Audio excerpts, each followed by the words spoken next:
unpacking abstract nouns and putting the participants back into the process. We're unpacking abstract nouns and putting the participants back into the process of entrepreneurship, because humanities is the study of who is doing what. Who is doing what in economics and business? Well, what's economics? It's activities involved in the production and the distribution and the consumption of goods and services. And an entrepreneur is involved in making production happen or distribution happen. So like a whole high-profile entrepreneur like Jeffrey Bezos at Amazon doesn't really produce something. He doesn't make something.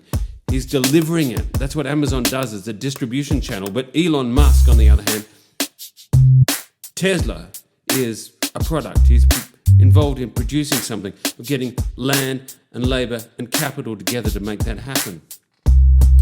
So what's an entrepreneur and why is it so hard to spell? Because it's French, because it brings together two French verbs, entrer, to enter something like the entree you have at the start of a posh meal,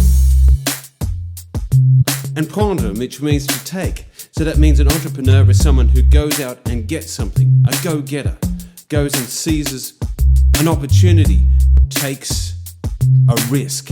And we can identify the entrepreneur as a risk taker, and we can connect a lot of entrepreneurial qualities with the taking of that risk, which a lot of which has got to do with getting together the capital to make production happen, to make something happen.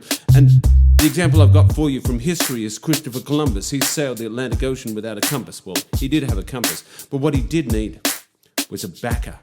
He needed a sponsor. He needed an investor, and he found it in King Ferdinand and Queen Isabella of Spain, because it wasn't an original idea. Christopher Columbus read about crossing the Atlantic to try to get to India and China and the other way in a book. It was a popular idea. He didn't invent anything.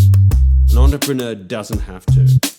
They just need to make something happen and bring the things together. So what Christopher Columbus does is he persuades the King and Queen of Spain to lend him the money, specifically to give him the ships to make this happen. And the ships are an example of capital. It's money at work, like having tools or a factory or machinery to make a business happen.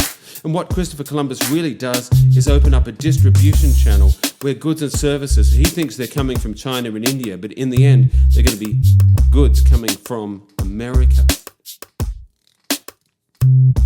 But it's opening up a distribution channel as a result of the risk that Christopher Columbus takes, and we can identify entrepreneurial qualities in his decision to take that risk and what he does to get that ship across the Atlantic.